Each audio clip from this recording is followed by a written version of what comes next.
there, educators. Stephanie Dean here with your second episode of the video series, Be Your Own Lifesaver.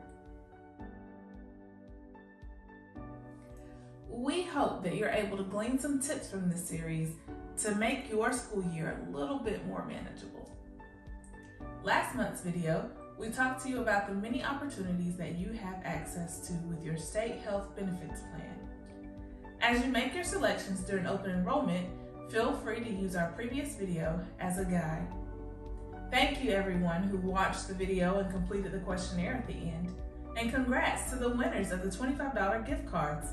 The same gift is offered this month as well. This month, we are focusing on the S in Saver. The S stands for Silence the Mind.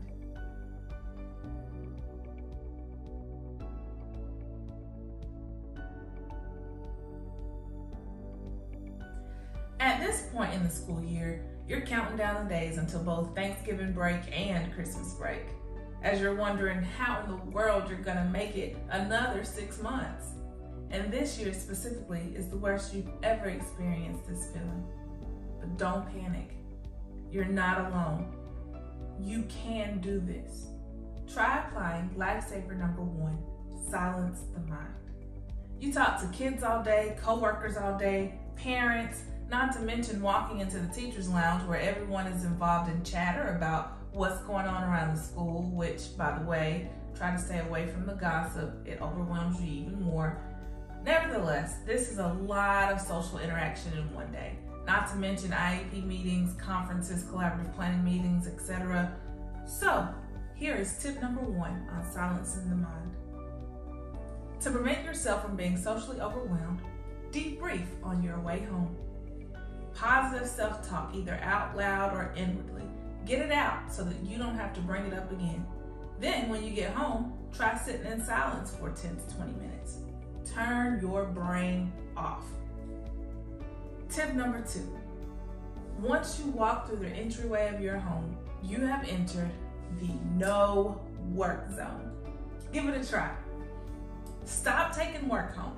This will help you silence your mind even more. Yes, I know you have a passion for your students, but trust me, it will all work out the next day. If you can't get it done at school before going home, then it can wait. Name another profession that works 8 to 12 hours a day and then goes home and keeps working.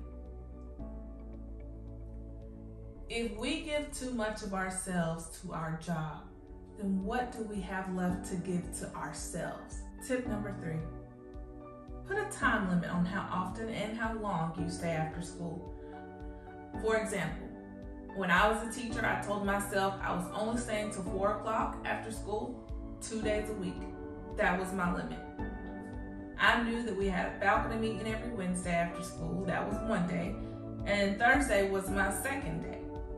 I chose Thursday because every Thursday during planning, I met with my co-teachers from SPED and ESOL, and we derived a skeleton of our lesson plans. And then Thursday after school, while it was still fresh on my brain, I typed my lesson plans up and used plastic bins to prepare all of the materials that I would need for each lesson in that following week. My timer went off at 4 o'clock every Thursday, and I honored that time commitment.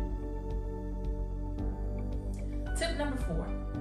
When you're getting dressed and ready for work each day, turn on some soft meditation music. Music that you can't hum to or sing along because it has no real melody. It's a perfect way to silence your mind and prepare yourself for the day. If you're into affirmations, this is a great time to say those aloud. And finally, here are a few other tips to make life easier in the classroom. Grade on a rubric so it's not as tedious.